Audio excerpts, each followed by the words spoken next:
Hello, and welcome back to the Outcast Faith podcast. In today's episode, I am interviewing one of my awesome friends, Kylie Lederhos.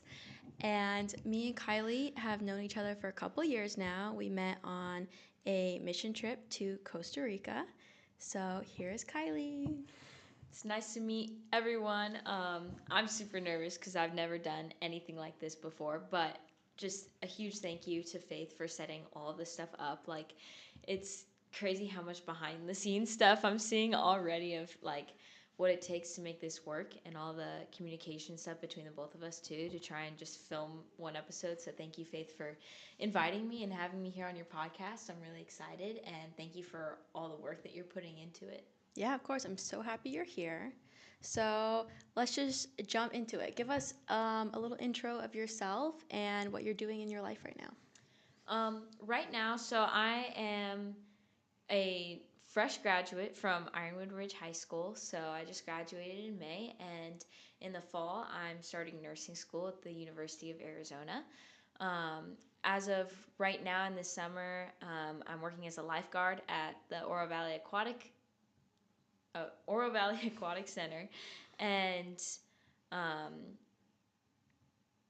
yeah, so I just graduated. I'm going on a mission trip this next week, and it's going to be my fourth global mission trip, going back to Costa Rica, where Faith and I actually met.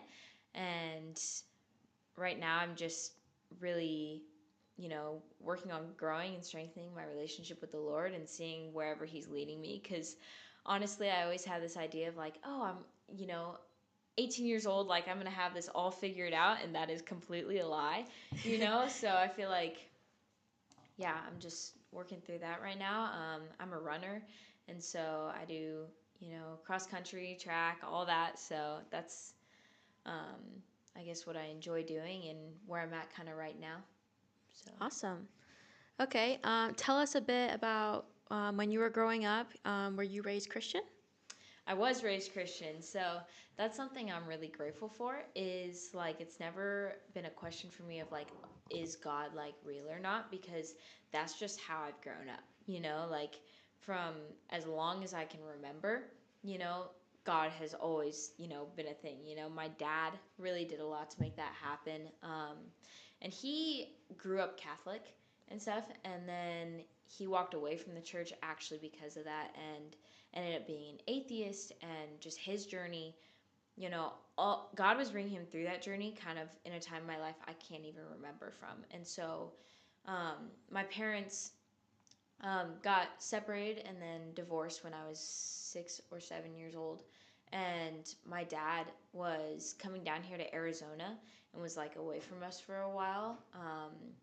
And that's when he found Christ again here in Arizona while I forgot to say, I was born and raised in Alaska. So Okay. we all live down in Alaska, and it's my um, little sister, JoJo, and I. And then I have two older siblings too who are half siblings. So same mom, different dads. But yeah, my parents got divorced when I was really young, and then my dad was up here in Arizona for a while because we were going to move to Arizona, and then that's when the whole divorce happened. And so my dad came down here in order to prepare the house and everything before us, but it never actually ended up happening, and he ended up having to stay down here in order to be able to sell that house and come back to Alaska for us so that we could go kind of back and forth. I grew up going week on, week off. So it was like every Friday I would switch back and forth between my parents' houses. And so he was down, separated from us in Arizona for probably like 6 months or so.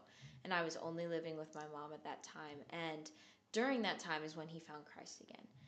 He started checking out churches and stuff, and it was at this small church that he found God, and he was baptized and just was redevoted to living his life for Christ after that period of just being an atheist and walking away from God. So when he came back, and through that separation, as a little kid with my parents being divorced, like my dad really dug into his faith, and that had a huge effect on me. as a kid because, we started going to church very consistently. And it was a church called Jewel Lake Church of the Nazarene back in Alaska. And so just being in the Nazarene community and stuff, like we would always go to Sunday school, we'd always go to like Awanas and all the kid stuff. And so from a very young age, like I've always been Christian, but that like it was always kind of like, oh, we do this church thing and we believe in God just because like that's what dad says to do, Yeah. and like I believed in God but didn't really fully start having that personal relationship develop with God until I was more high school age. Okay, yeah. I think that's relatable for a lot of people growing up Christian. You just tend to lean into whatever your parents say. And Mm-hmm. then when you can think for yourself, it's like, do I really want this? Or is this just how I was raised? Mm-hmm. Um, so, our, the theme of the podcast being outcast faith, has there ever been a time of your life that you felt like an outcast among society? I would say so. In a couple of instances, is what's coming to mind here. A huge part of my testimony is again how I grew up. Like, my parents had gotten divorced, and then very soon after that divorce, my mom got remarried within like a year um, to a man who turned out to be very abusive and very like controlling in my life. And that was from the time I was about like 9 years old. No, I was like 8 or 9 years old, and then from the time all the way I was 14, right? And I kind of got like drawn out and outcasted from my own family almost, because he was a very abusive figure in my life, not only to, well, really a lot to my mom and a lot to my siblings. And I was drawn out from that because I was like the golden child almost. I was like the person that he kind of like clung to, and he made me believe like it made me feel special in a way. It was part of that abusive tendency and that grooming process to separate me from my family. And I just felt like very different from my siblings because of how he would treat my mom and my siblings versus how he would treat me. And so I was kind of outcasted from my own family. And in that, I was led to believe and just fed a lot of lies, from a young age. And just in those like crucial developing years, of like Yeah. 9 to 14, I was just being fed that like my mom's crazy and my dad doesn't like me and just all this stuff. I felt like he was the only person I could rely on. And so in that, I was very separated from my family, and I was just told over and over again, like, my mom's got all these problems, and, while she does struggle with mental health issues and things, like, I was just led to believe that anything she said was deception and anything was lies, and so in that, like, I was separated from my dad and I was separated from my mom, and kind of also was filled with this pride of like, oh, I know better than them, and so Yeah. I did not honor my parents. I did not anything because I was so led to believe these things.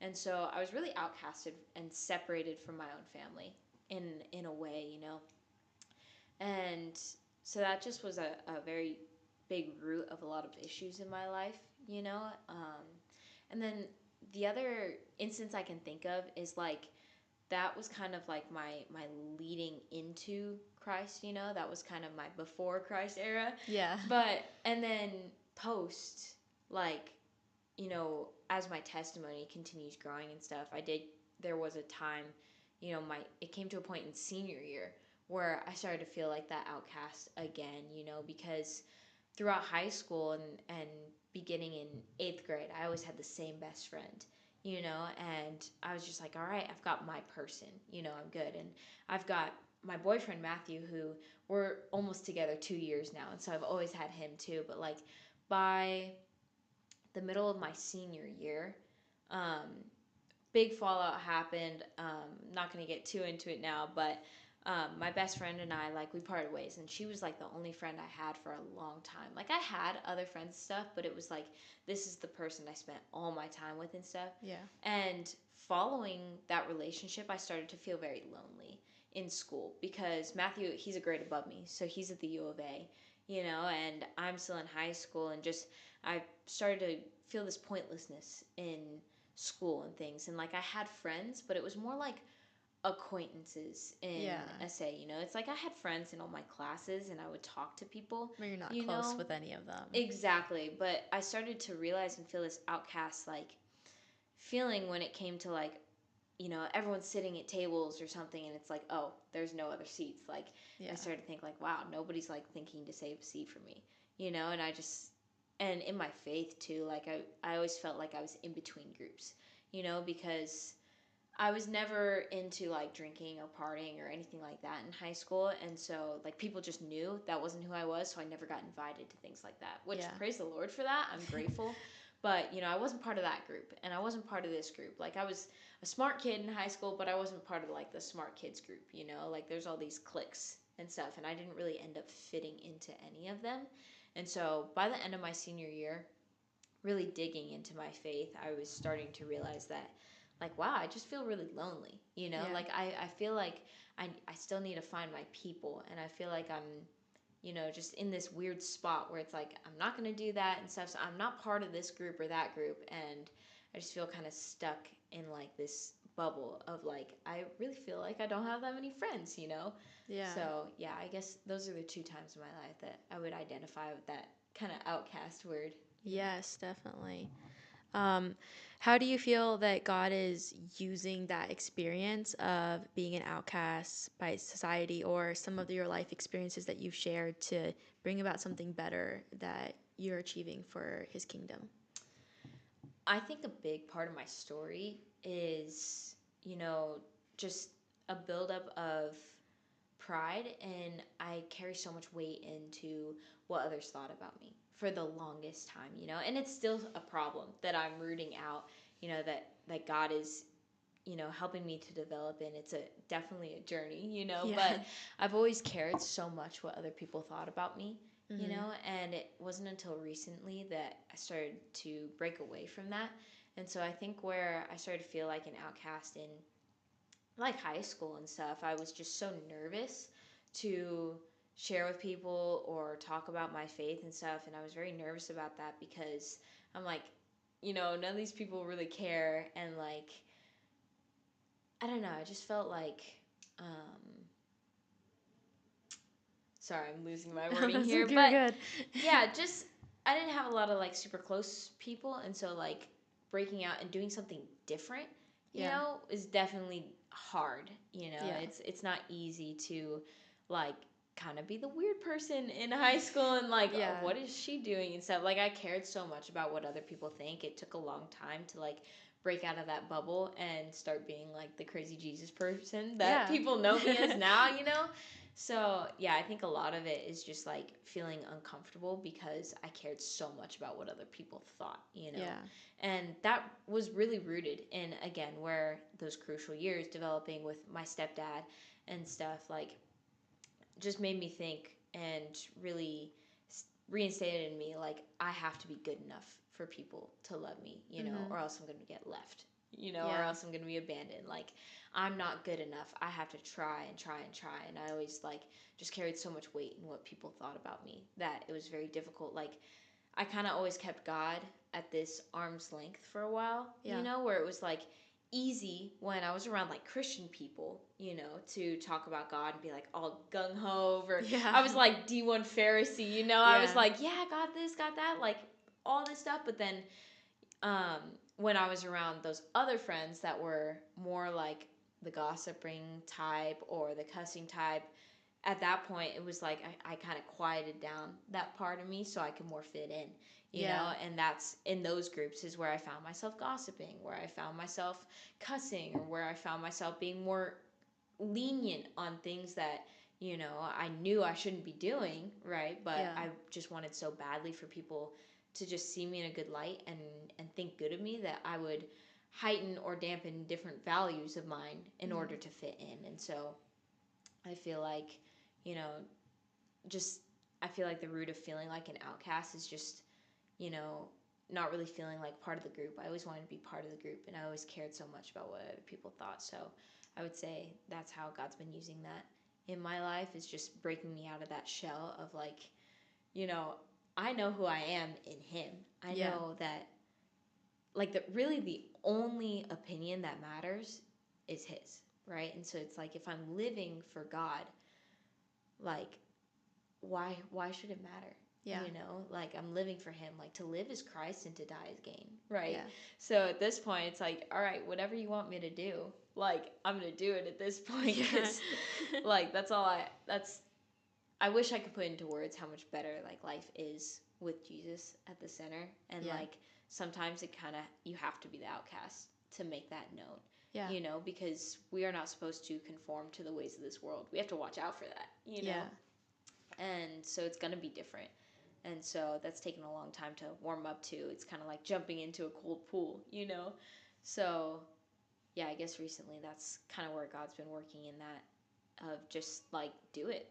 Just do it, Yeah. go crazy. Like, man, I'll tell you this story. Like, the other day, I was on a run, right? And God's had it on my heart recently of like, you should, when you pass people, say, "Good morning, God bless you," and just put his name out there, to everyone, right? Yeah. And so I'm on this run, and like, I've been saying that, and then I pass this group of bikers who's standing there, and they're getting ready to go out. They're just standing there.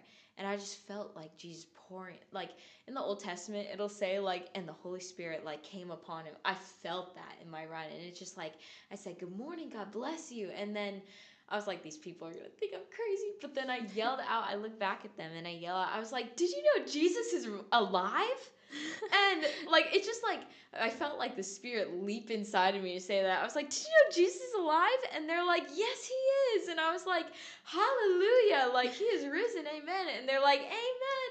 And I continued on my run. I kept going, and then they passed me again. They're like, "Amen." But I just like felt the Holy Spirit so much. And at first I'm like, these people are gonna think I'm insane. But like, it was a beautiful moment, and I just like felt so filled with that. It's like, sometimes, like, it's not all the time, but sometimes you have to be a little crazy, Yeah. That's how you can make a difference a lot of the time. It's just being so outspoken about it. Going back to what you were saying about your relationship with your mom and your dad, do you feel that God has healed some of that area in your life, or is that still something you are struggling with? Absolutely. So, once my stepdad was finally like out from my life, so they were, um, my mom and him were separated and divorced for when I was 14, I believe. So it was like my freshman year, because my mom was finally like able to get away from that. And it was a process, and even after that, like, I was not allowed to see him, to text him, nothing. And I completely went against everything my mom had said, and I was hiding it. Yeah. And so he worked at my school. He was a teacher. And so, like, it even got to a point where, like, the principals were involved and stuff to keep me away from him. And I thought, like, in my mind, what he was feeding me was like, "Your mom's trying to rip away the only thing that you have, the only person who loves you. I will always love you. I will always be there." Right? That didn't turn out to be true. But, I was seeing him like in secret, and that really like tore a hole in my relationship with my parents again, because he was feeding me that, like, your dad is horrible, your mom is horrible, all this stuff. Like, I wish I could put into words all the manipulation, all the like hate and stuff that was like brewed in me. But it came to a point where finally I was able to get away from that, because he, um, in a painful like way, he, after him and my mom were separated, he found another girlfriend who had another daughter and stuff, and I was just like dropped like that. And so I went through a lot of feelings of heartbreak and abandonment and all this stuff, but I'm able to see now how that was 100% like God working it for my betterment, and it was painful at the time. I just felt so broken, but like, God had to do that to build the pieces back together. And that really is where I started building my relationship with my dad again. And a lot has been through his support for me and in the church, and just watching his example with leading a Christ-centered life and watching how he does it has really done a lot for my faith. And so watching him, and like, we're always doing church things together, like going to church with my dad, or just, it started to build that relationship again. And how he's been there for me with the different struggles I've gone through since then has really just shown me like, man, my dad's so there for me, and he's Yeah. just like really been just a loving hand in my life, and our relationship has definitely just grown so much since that point. And one of my favorite things is like all the mission trips that I go on, like we've gone on every single one together. Yeah. And so that's just an amazing thing. So my dad and I are really, really close. And like I always know that he's got me, and with my mom it's been a rockier, journey with that. And just a couple of months ago, like we were not speaking, because it had gone back and forth a lot. My mom and I have a lot of issues. Just kind of a lot of it is like you've heard hurt people. Yeah. So we were both really impacted by the whole situation with my stepdad. And so I was like reacting out of my hurt from that I couldn't even put a name or an explanation to. And she was reacting the same way, because that's the thing is like our parents are human too, and like they're living for the first time, and I just held her to this extra standard. And I always looked down on her. I always like just thought like like I can't do this, and just constantly feeling like I'm in a higher position than her, kind of. Yeah. And we struggled a lot, because she also deals with a lot of mental health things and a lot of, anxiety, depression, and again, it's her first time living too. And so while not excusing it, that definitely came out a lot on my sister and I, and that was hard to deal with as a kid. And I didn't know the balance of how to deal with that. And so it just came out in anger. And like I said, just a couple of months ago, we weren't on speaking terms. Yeah. Like it was a question of whether or not she was going to come to my graduation and different things, just because of all the fights we had had. That was a place that I was really feeling guilty in my life, was my mom and I would just fight and fight and fight, and I like felt so horrible about this, because I was like, man, I'm really just trying with this whole God thing, and I was wrapped up in my head of like works and stuff, and I would just fail again and again and again, Yeah. and my anxiety would take over, my impatience, my pride, would take over. And I was like, man, I just like, I'm trying to read my Bible every morning. I'm trying to do all this stuff to like kind of show my mom this relationship with God and what life with God is like. And I'm like trying to be a good example, because my mom believes in God but doesn't have a very close relationship with him at all. So I've been trying to like lead her in that.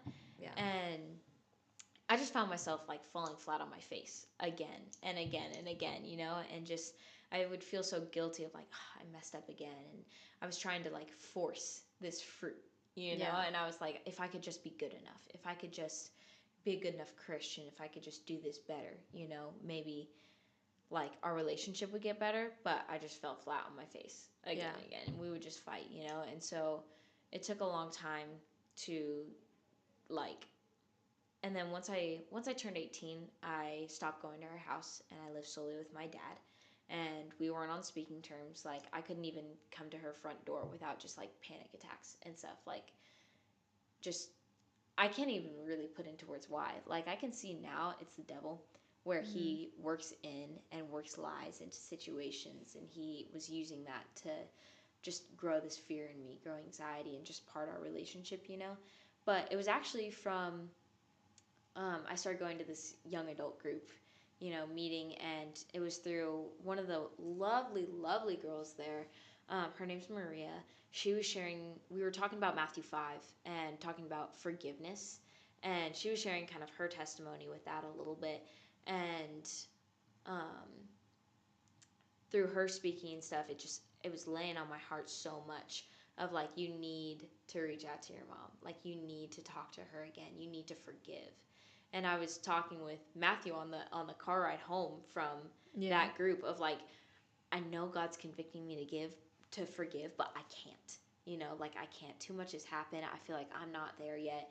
I feel like if I were to say I forgive you, I feel like it would just be words and it's not in my heart, And I know like God says, 70 times 7 again and again, and I just feel so guilty. Like why can't I? But then the next morning in my Bible time with God and prayer and worship, I just felt it on my heart so heavy of like, stop waiting, you need to do this now, And so I sent her a message that was so hard that morning. And then when she responded, it was like very short and like periods and stuff. And so I start freaking out of like, I sent a message of like, can we meet for coffee, and talk.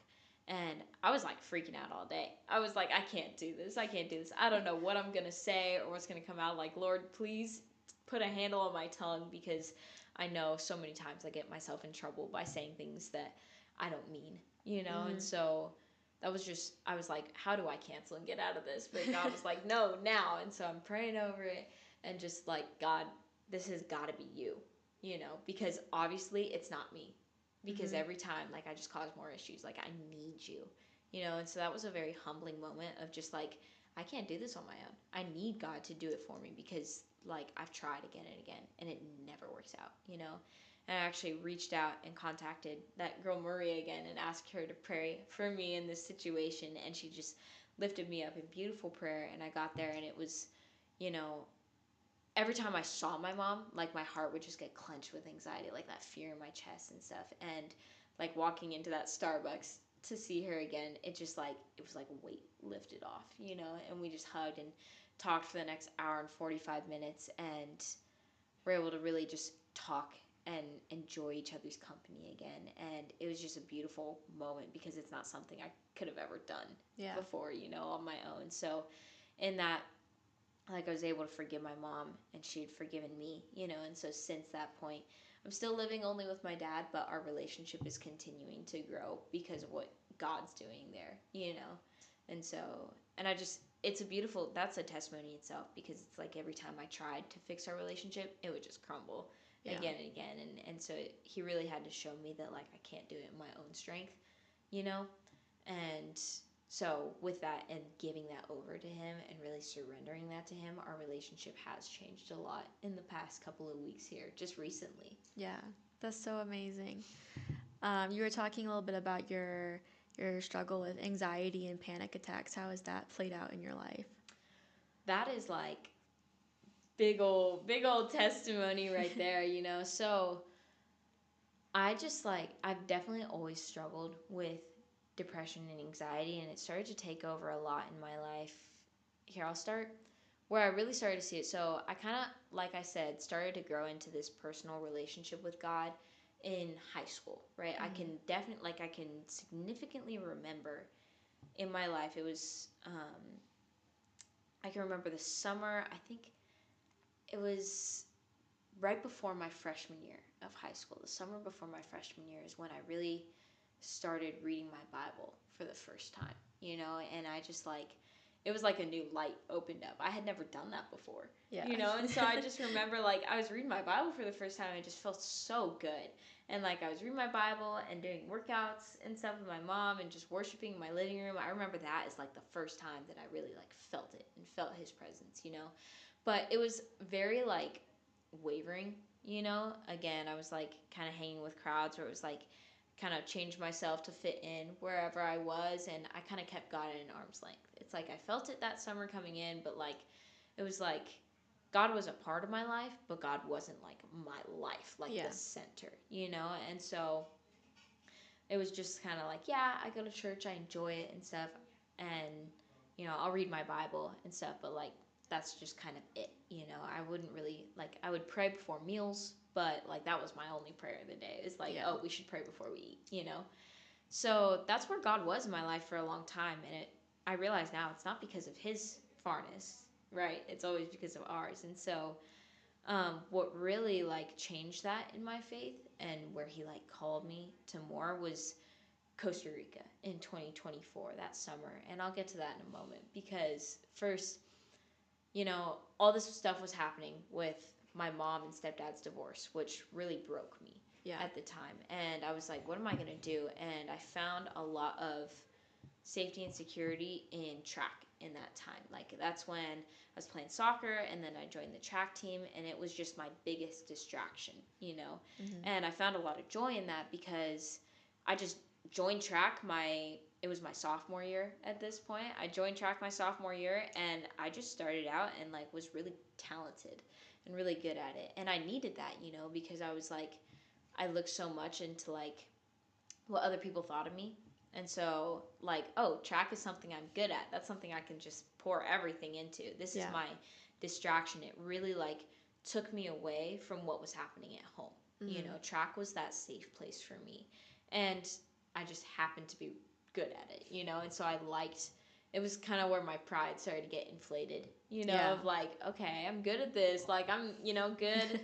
I don't need this or that. I don't need to, like, worry about this situation. Like, I'm just, like, focusing on this, you know? Track was, like, my life Yeah. sophomore year. And that started to get root in a lot of anxiety because um, of just the expectations that my coach started to have on me, you know? And just, I put everything into track. And because I put everything into track, I was so afraid of failing, you know? And so every race, instead of being something I was excited for, because so much pressure had been put on my shoulders, you know, and I put that own pressure on myself because at the same time I was dealing with that abandonment from my mom's, you know, marriage and stuff. I felt like if I failed, you know, I'm just gonna get left. No one's gonna love me. So I have to be good at this. Like this is my one thing, you know? Yeah.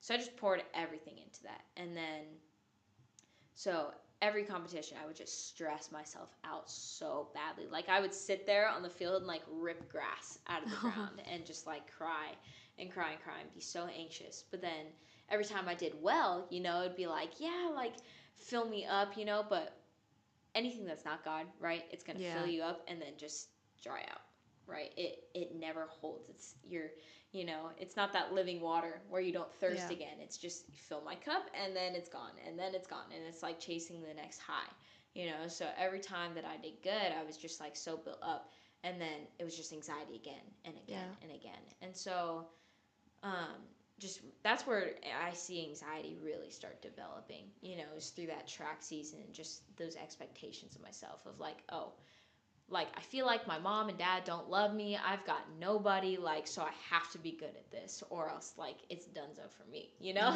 And Yeah. so that summer is when we went to Costa Rica. So track season ended and the school year ended, and then we are going to a mission trip in Costa Rica, right? And I was going with my dad and my sister, and I was excited to go and like, you know, on board with God, but again, keeping him at an arm's length. And we went there, and like the work was great, the people were great, and like there's such an experience with mission trips that like you really can't describe unless you go on one of like how close the spirit is, you know? And mid mission trip, right? I was playing soccer down for, we were doing a mega sports camp. So it was like in evangelism, and like what that is sports, obviously, you know, but what that is like sports ministry where we're all playing soccer and running this camp and like teaching people and the kids down there about Jesus. And I'm helping out with this camp. And while playing soccer, huge accident happened and I dislocated my knee, right? And my very first thought is like, oh my gosh, track. Like, what is, like, oh no. And I'm like, what just happened, you know? And that, like, situation, and half the trip, like, was completely, like, felt like it was ruined, you know? Yeah. Because I, all of a sudden, like, went from being, like, good and just riding my way, right? And then suddenly I can't walk, Yeah. you know, and like there's no doctors, there's no, like, it was horrible. And like I just remember getting like wheeled through the airport at the end because I couldn't walk, and this dislocation, it led to doctor after doctor after doctor, you know, and I couldn't walk on my own. I couldn't even bend my knee. It was like, you know, so the cross country season I had coming up, I was like, I can't run, you know, I can't run at all. And I would go from that to go through 14 weeks of PT after that, you know. So, and that's something that I realize now is like God had to tear away that idol that running had become. But then it gets deeper and into a more fully involved testimony here, because that was like the start of the changing point, you know, is Yeah. that dislocation. So I couldn't run anymore. So the one thing that I like put my identity in and everything in, all of a sudden in a split second, that's taken away. Yeah. You know, because I was putting that way before God, you know. So that was taken away. And I was just so sad about that. And I was the manager on the cross country team. I was going around the school in crutches. Like, I couldn't, it was horrible, you know? Yeah. And in that, I started to really just feel like I was losing complete control, you know? And I was like, wow, like, I like just feel so out of control. I feel so down. Like, that's where I started to really fall into depression and anxiety more than ever before, because it was like, I don't have, you know, a really close relationship with my parents. I don't have, you know, this divorce just happened and all this stuff. And my dad actually at the time had also gone through another divorce because he got remarried and then divorced again. So it was like everything around me is completely shaken. I can't even run anymore. Like, I can't, you know, everything around me fails. Yeah. Everything's falling. I can't control a single thing or put my trust in a single thing. You know, so that's where I really started to just dive into this deeper hole of the anxiety. And where that came out to is like, I started to really, you know, focus in on like self image and Mm-hmm. things, because I cared so much about what other people thought. And just that kind of started out as like controlling food, you know, of like, it was a moment of like, what can I, you know, subconsciously it was like, what can I hold on to, right? Yeah. And that turned out to be food for me, and it started developing into this eating disorder, right? And it just started to get worse and worse. And the funny thing about sin, right, is like, it marks itself as this shiny thing of like, this is going to give you more life, more control, Yeah. while it slowly takes it away and you're just building a cage around you, right? So I started getting into a little bit of an eating disorder, and at first it was just like, oh, I'm just gonna like control this, or I started to worry about what I was eating and stuff. Yeah. While I was, you know, recovering from a knee dislocation, I just started to really control food, because I just, at this point, I was like, I just hate myself. I just hate the way I look. I hate, you know, for literally no reason. It's lies Mm-hmm. from the enemy, you know, Yeah. but I needed something to hold on to. And so food became that for me. And, you know, it just, I was controlling food so much. And then I was finally able to run again come like early December of 2024 is when I was able to start running again with my knee. And but I was controlling food so much that it was just not going well. You know, I was not eating enough. I was Mm-hmm. under fueling. And so as I was trying to run again and just jump right back into it, of like, yes, I need this, you know, Mm-hmm. it just got worse. And I got re-injured. I got a stress fracture in my foot that left me months in a boot. And I was just like, why, God? Like, first the dislocation and then this. And so now Mm-hmm. I like feel like God's got something out for me, you know? Yeah. And so I can't run again. And so where I'm at this point, I just decided in my head, like, if you can't run, like, that is what I held my identity in. So it's like, Mm-hmm. what's the purpose of even eating if you can't run? You know, what's the point? Like, Mm-hmm. you don't need it. And so it just turned into this like sick mental game of like, how much can I restrict? How much can I pull back? And it was just, what I see it now as is, it was just so much hurt welling up that I didn't know what to do with. Mm-hmm. And so it just built on itself and became this cycle, you know? And of course, that didn't help with recovering from a stress fracture. And Yeah. the second I was able to get out of the boot, right, it was back in the boot. And it was just like this repeating cycle of injury, and it was just getting worse and worse. And I tried to dig myself out of that hole on my own. And actually, my best friend at the time also struggled with eating challenges. And so I was like, okay, we have each other, and we have to do good for each other to help each other, because I realized like, when she's doing better, it helps me to do better, and when Mm-hmm. I'm doing better, it helps her to do better, right? So we were trying to rely on each other in that. And what ended up happening, you know, let's see, where am I? So came we're getting ready for track season, right? And I'm able to join in with preseason Mm-hmm. training. And like, I was controlling food so much, would barely eat anything, just enough to get by and run, you know, and be able to get out of that. And it just made the problem worse and worse. And I ended up quitting track that year. And was just like, I met with both my coaches and was just like, I can't do this. And I was having panic attacks like 6 months out from even racing. because it would just scare me so badly. I was like, I can't race because I feel like I'm going to fail. And it just, the expectation, just haunted me. And I was like, I can't do it. So I quit track and isolated myself. And then the eating got worse. And it was just this period of isolation where, I didn't tell anyone how bad I was struggling. And I felt like the only person I had told about all of this stuff was my best friend. And I didn't want to bring her down where I was, failing and getting worse. So I just started lying, of like, oh yeah. She's like, have you eaten today? And I was like, oh yeah, of course I have. And so I just started to suffer in silence. And just, it got really, really bad, where, you know, oh, I couldn't run, so I was going to the gym as much as I could and trying to grip onto anything I could, you know, to just feed that control.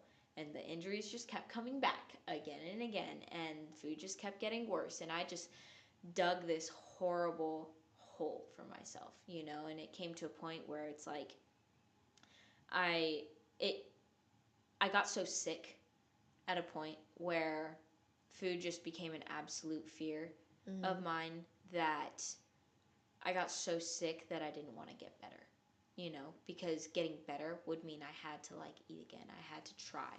I was like, I don't even want to try, and I just like was like, why am I even here? It's like, I should be okay. Like, I've got like this amazing best friend and this boyfriend and all this stuff. Like, I should be fine, right? But on the inside, I was just hurting so bad. And I would just, go to bed every night just crying. And like, I wouldn't eat for a week. And then felt like I had to punish myself because I had an energy drink before work, and that was like the only thing getting me through. And I was like, it actually came to a point where we would take communion at church, and I absolutely hated it. Like, every single time we took communion, when it's supposed to be a time of like, honoring God and honoring His sacrifice, I turned it into like, I can't do this because I can't even take in that much. Like, it's too much, right? So that, anorexia cycle turned into a binge restrict cycle because I was like trying to fix it on my own strength, and so I was like, I have to start, and it turned into like not eating for like a long period and then binging on absolutely everything. Yeah. And it just turned into this, like my body would break down of like, I need food, and then I would eat everything in the entire pantry, and it just felt like this complete loss of control. And then I would hate myself for that, and it was just this never ending cycle, until about, it was June. So okay, then we went to Guatemala, March of 2024, right? And that's when I was first required to start eating again because I couldn't hide it, Like, I was not eating. And then we went to Guatemala on this mission trip, to provide medical for people down there. And it was actually funny because the church from Costa Rica sent out their first team of missionaries, um, to Guatemala to meet us. So it's the same people, and I was forced to eat again because every meal was together. Yeah.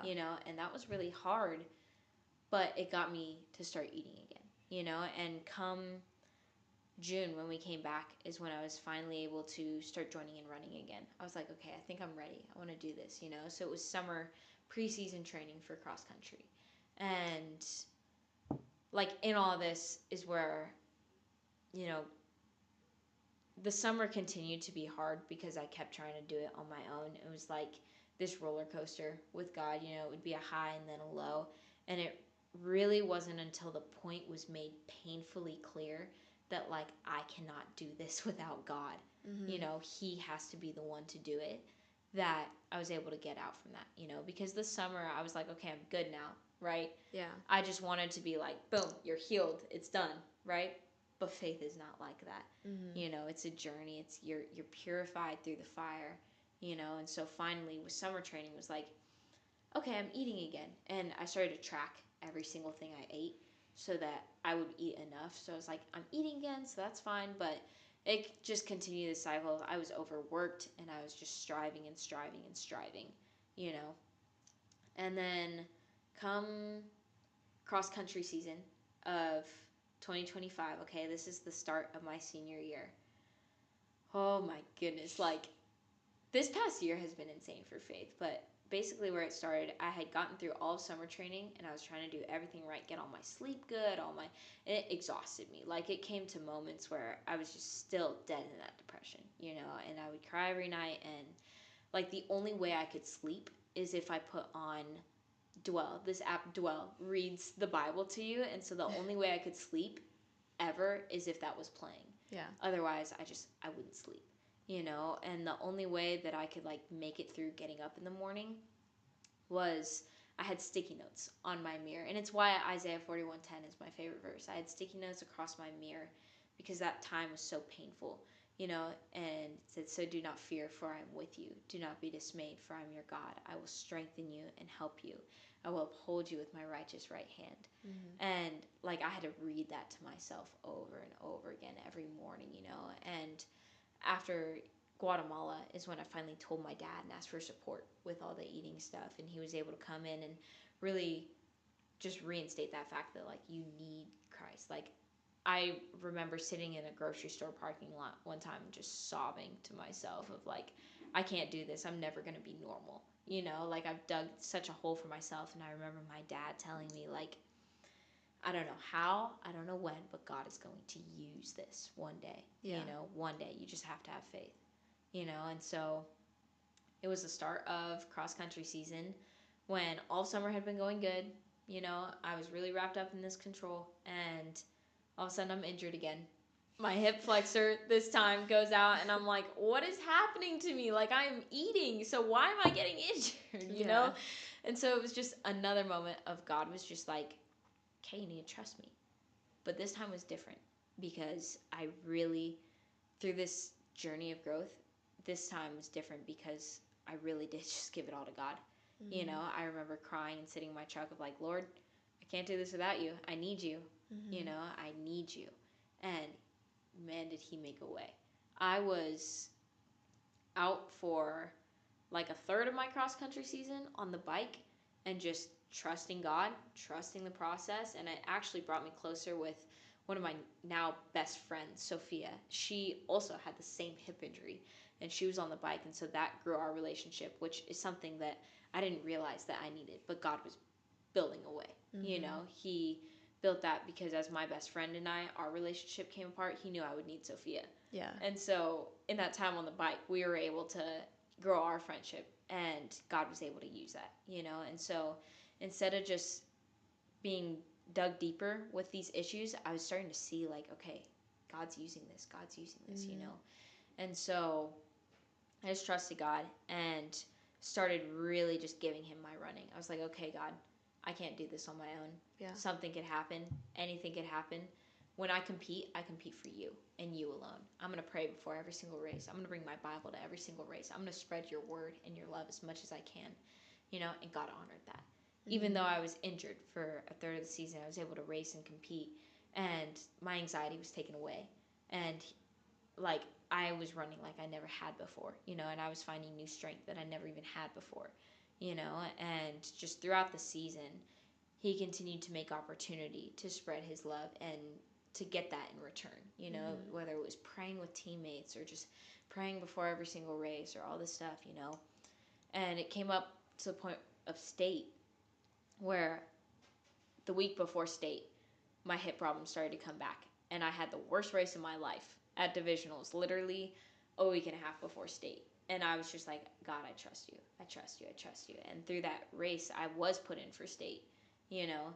And that was a process too. I don't have time, or this would be like a 12-hour podcast. I could talk forever. But, you know, and he made a way. And I was just like, God, if this race is, you have to do it. And then I ended up placing 10th in state um, for the race, and we won state.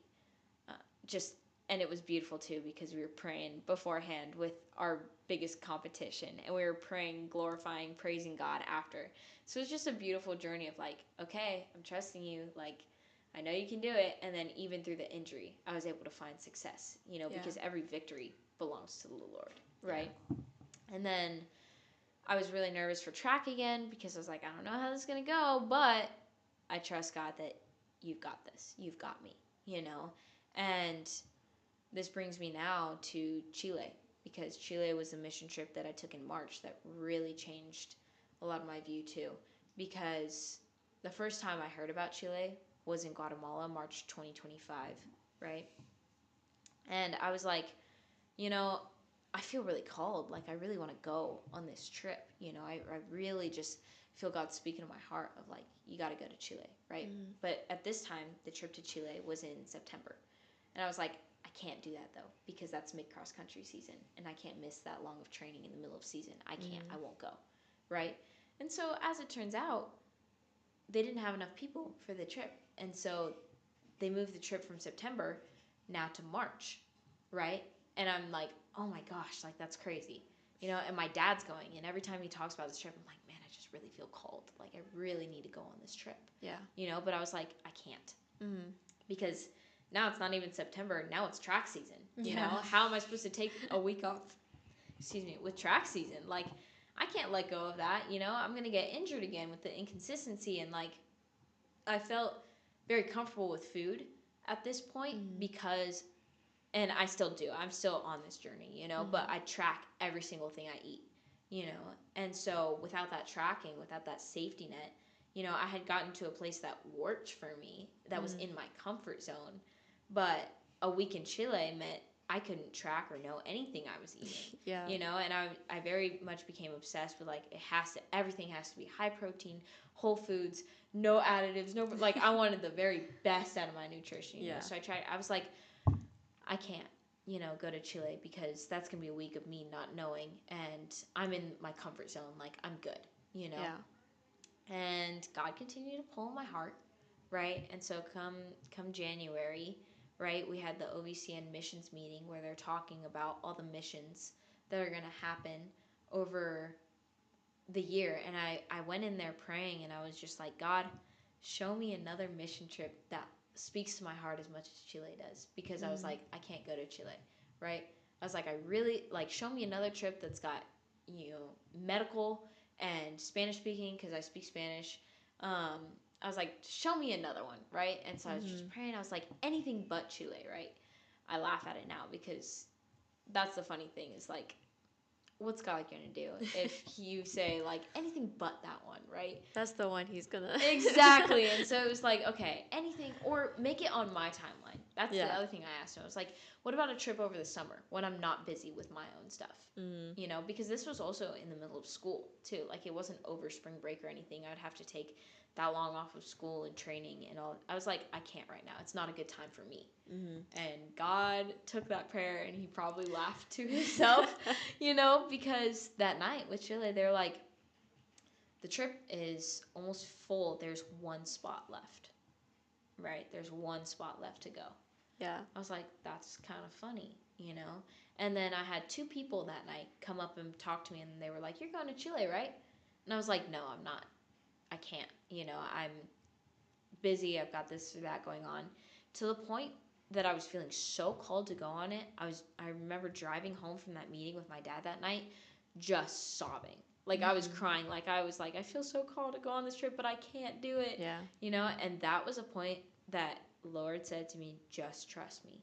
And so I was like, we have to sign up for this trip. Like, I have to go.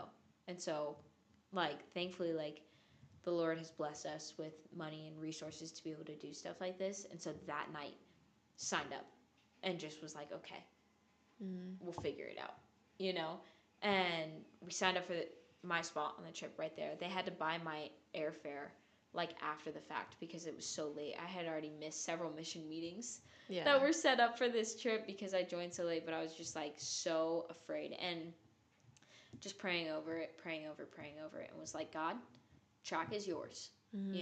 Now, like, I know I can't run for me. It's got to be for you. And if it doesn't glorify your name, there's no point.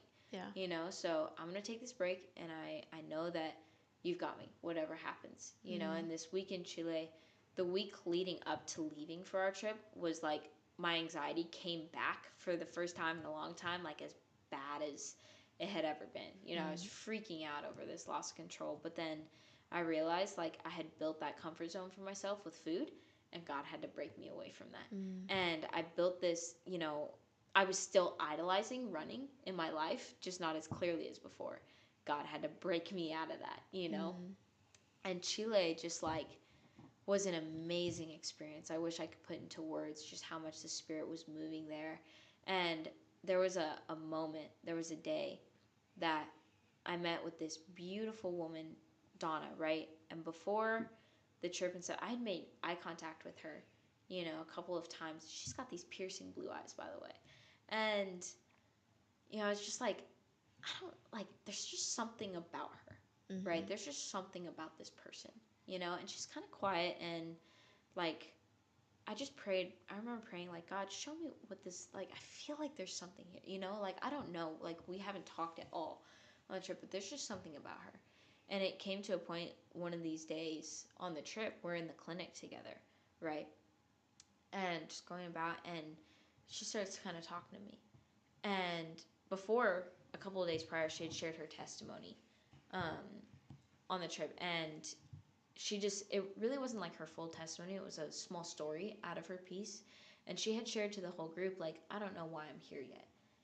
Like, I don't really know why God's calling me here. He just says to sit and watch. She's someone, if you watch her, she sits and watches people, and it's just kind of quiet. So she's like, I've been called here to sit and to watch, right? And then one of the days in the clinic, she starts talking to me.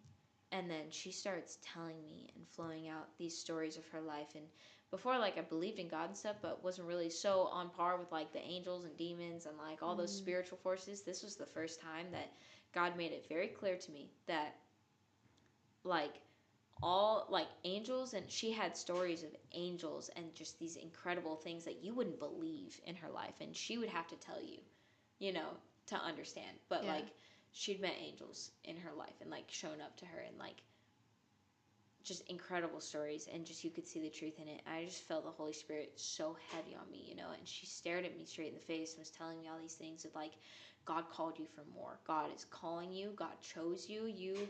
Like, she was like, I can see it. She's like, God gave me a gift to be able to see people's spirits. Like, she's like, it's a gift I hated for a long time because I was like, why am I like this, But she's like, there are certain people who won't make eye contact with her, will refuse to make eye contact with her, will run from her. It was actually a pastor at one point who, like, wouldn't look at her, and she asked him at one point, like, what's your problem with me? He was like, something inside of you, like, scares me. Like, I can't. She's able to see people, and that is the most seen I've ever felt by God, because she told me, she's like, he's doing something special in your life. And, like, I'm starting to get chills right now and stuff too, because it was just such a moment. I felt the Spirit so deeply, like I never have before. I was overwhelmed and I'm crying and stuff. And I was like, I don't know if I can do this, and all this stuff. And I feel like I hear the Holy Spirit talking, but I feel like a crazy person. And I feel like the only one I can talk to about that kind of stuff is my dad. She's like, you can talk to your dad because he has it too. And, like, you can talk to him because you don't have to explain it to him. He already knows. She's like, there's certain people that just know. She goes, you're one of those people. And I was like crying. I'm just like freaking out. And so I start asking God. It's a silly, silly prayer. But I was like, Lord, if all this is true, if you're for real, right? If, all this, I was like, will you send me a wink? Will you just wink at me? And not 2 seconds later is she this close to my face with her eyes just piercing at me, and she winks right at me. And I was just like on the floor, like completely freaking out, right? And that day, like, so changed my life, because that's when I started to really realize, like, God has called me and made me for more. God chose me. God is going to use me in my life and my story. I was just like, wow, how could God use someone like me who has such a broken past and is so broken.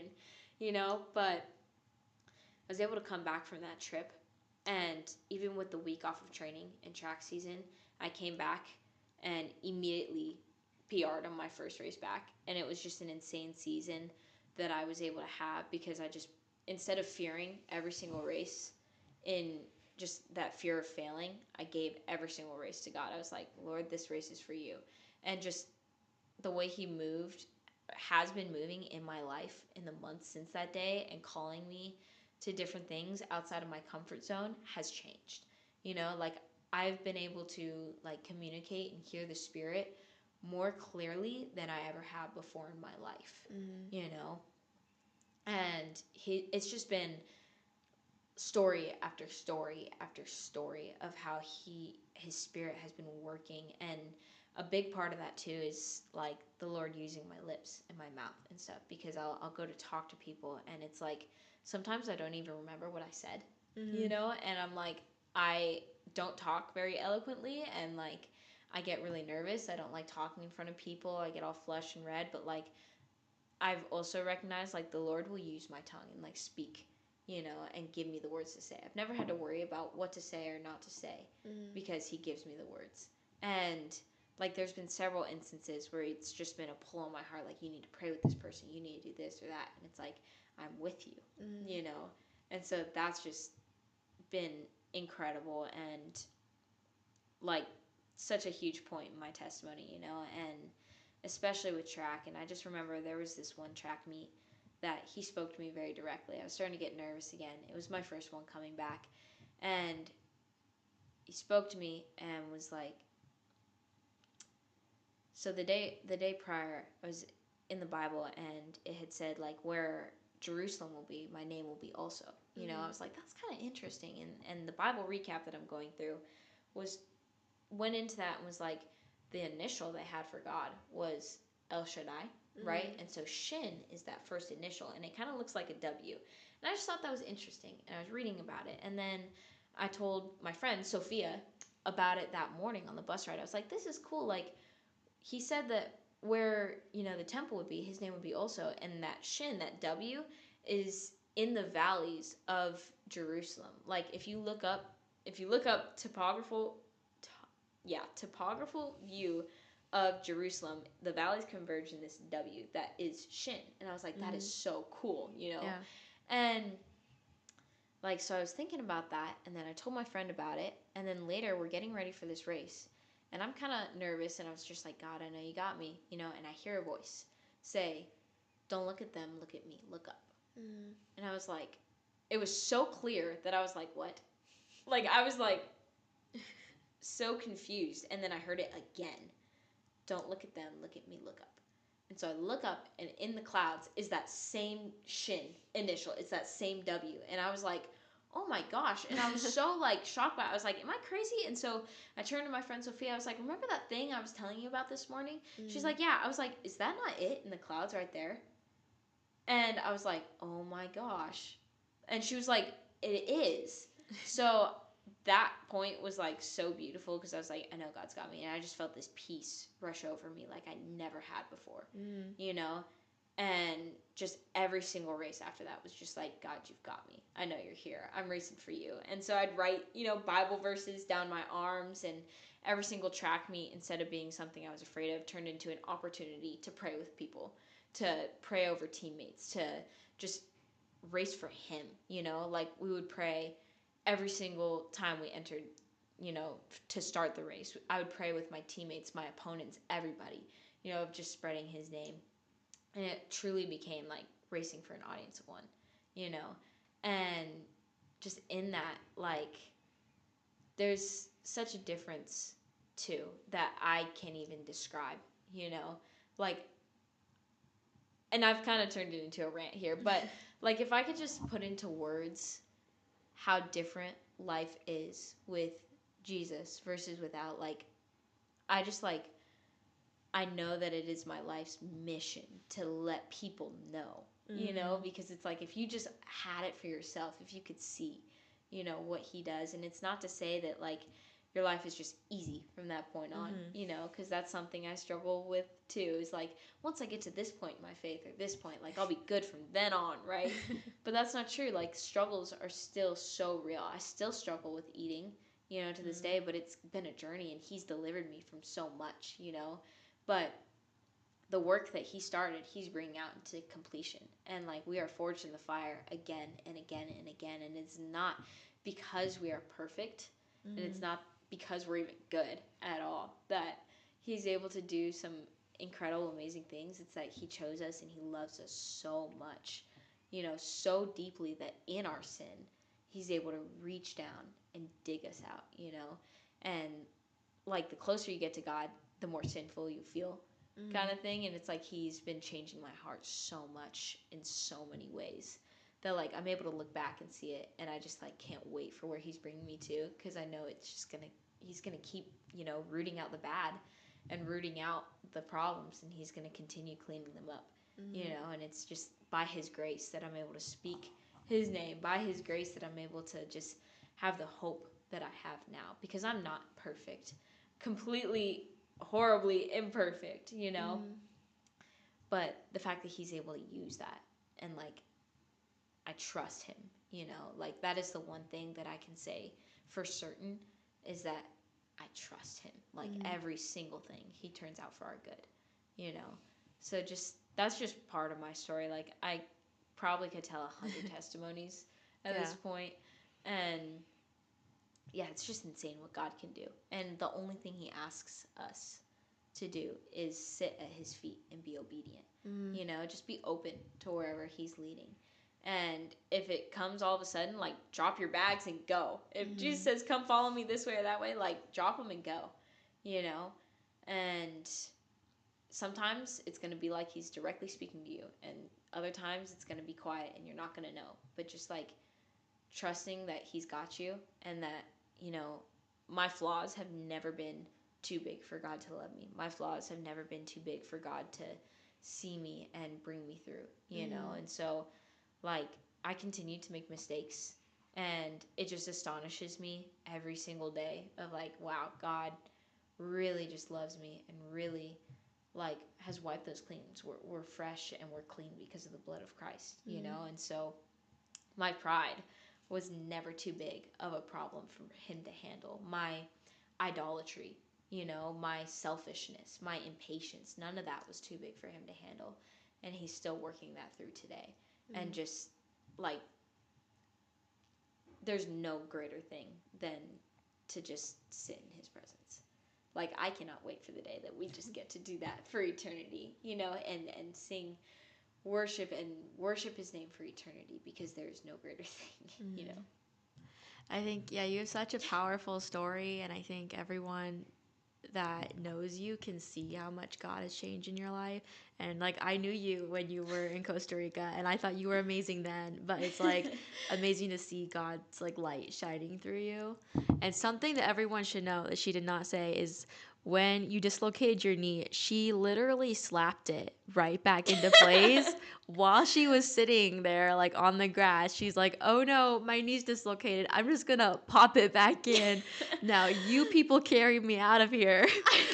I was like, Ayúdame. I was like, I don't know what to do. And I was like, I'm just going to put this back in myself. Yeah. So, yeah, I guess I've always been a disciplined person, a motivated person, as like a getter done myself, to my Yeah. benefit and to my demise. You know, that's where a lot of it was like, okay, God, I got this. Like, it's in my control. So God's definitely been rooting out, like, you can't do everything on your own, you know? And yeah, I think we could sit here for hours and talk about all the amazing things God has done in our life. But I'm going to start to wrap it up a little. Of course, yeah. I'm going to ask you a couple of random generic questions. So, is there a biblical character that you really identify with? Man, I've never been asked that before. But the first person who's coming to my mind, which is kind of funny, is I believe his name was Gideon. And he's in the Old Testament. And forgive me for not knowing exactly where or anything, but I just remember reading about Gideon's story. And he was like the youngest of all his brothers and stuff. And he was from he was from the tribe of Benjamin, like a not warrior tribe. Like, he is like not this fighter or anything, right? And God called him and was like, I need you to like pick up your sword and go fight for me. You're gonna be a mighty warrior. And Gideon was like, no, like, I can't do that. You know, that's not me. And he was so afraid and anxious. He was like, that couldn't be me. You know, God, I need you to show me a sign. You know, I need you to show me like that you're for real, you know? And so God would give him a sign, and he'd be like, okay, but I need another one. Like, he would just like go back and forth so much on trusting God. And I remember reading this story and getting angry at Gideon. I was like, why are you, like, God's literally showed you like 10 times, you know, like he would be like, show me something, and he's like, go out and like this is gonna be wet, but then like I don't remember the full story, so you'll have to like look it up. But like he gave Gideon sign after sign after sign, and Gideon just would not, like he was like, okay, I trust you, and then be like, okay, never mind, I don't trust you, you know, just like all this back and forth. And I just remember I was so angry at Gideon. I was like, Lord, why do you keep putting, you know, I don't understand this story. Like, why do you keep putting, you know, this opportunity before him, you know, when he just keeps like not trusting you? Like, you've shown him again and again and again that you're going to come through, you know, and he's still not trusting you. And then I realized, I was like, oh my gosh, like, so basically I'm Gideon. Like, God has come through. Like, it made me realize, like, I'm getting angry with this biblical character that like literally has nothing to do. That I And am. I was like, God has every right to be angry. You know, he's shown Gideon again and again that he will come through, and then Gideon's just not trusting him. And then I realized, like, oh my gosh, that's what I do. Like, God, you've shown me again and again and again with every single situation in my life, whether it's the divorces, whether it's the abuse, whether it's the breakups between friendships, whether it's the eating disorders, whether it's the injuries, all of it. You've shown me again and again and again that you will come through. And yet you have so much grace for me when I still struggle to trust you. You know? Like, even now, I'm getting ready to go to Costa Rica on Saturday. We leave Saturday morning at 4 a.m. And I'm still struggling a little bit of like, okay, God, I know you've made it beautiful before. I know that, like, in Chile, it was the same thing of I had to take a break from running. I had to take a break in my comfort zone with food, and you made a way, and it was better coming back than I left, right? I'm going to Costa Rica next week, and those still same anxieties are starting to get to me a little bit, where I'm nervous about food. I'm nervous about skipping a week of running and training right now, you know? But it's like, I guess what stands out to me about Gideon is like the amount of God's grace that he has for him. You know, he's like, he's not rebuking Gideon for needing another sign. He is giving him that time, and he's like showing him, you know, you can trust me. No matter how many times it takes, like, you can trust me. And so I really, like, at first I was angry with Gideon, but then it was just a realization of like, wow, God has so much grace and patience for us, you know. And I know that I'm going to keep making mistakes. I'm going to keep, like, just struggling to trust, and God is patient with me. He doesn't, you know, hold that against me. Instead, he's helping me through that. He sees that, you know. So, yeah, I would say Gideon, wherever he is in the Old Testament. So, Okay. And what is your favorite Bible verse? I have gone back and forth on this a lot because there's so many incredible verses. You know, it's so hard to pick just one, but I always get drawn back to, like I said, Isaiah 41:10, which says, "So do not fear, for I am with you." That is the part that really gets me, because, like, no matter where we are, you know, depths of sin, our hardest moments, he's there. And our highest moments, when we're like, he was just as much there, like, in those moments where I was crying in my bed, unable to get up, just in prayer, begging that God would take my life because I just couldn't live anymore. You know, he was just as much there as he was on that mountaintop when I, like, just won state with my cross country team, and I'm just praising the Lord for that. Like, he never leaves us. It's like we don't have to fear a single thing in this life because God is with us, you know, no matter what that may be, you know. So, like, I know now at this point, because of all the things he's brought me through. Like, I know no matter what happens, whether it's good or bad or outside of my control or in it, you know, like, he is working all things for his glory, all of them. And we don't have to fear in any moment because he's with us, you know. And so it's the verse that I had to read to myself every single morning in order to get through the day and repeat to myself. And it's a verse I still go back to, of like, and I'll probably actually end up getting it tattooed on my forearm, but it's like, it doesn't matter what it is, because Lord is with us always. Like, that is a promise that he has made, and God does not go back on his promises. Yeah.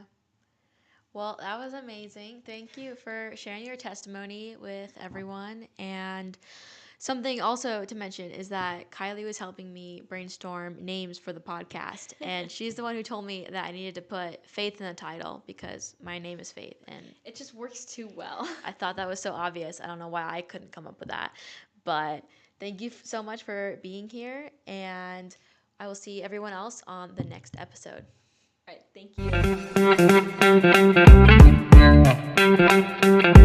you.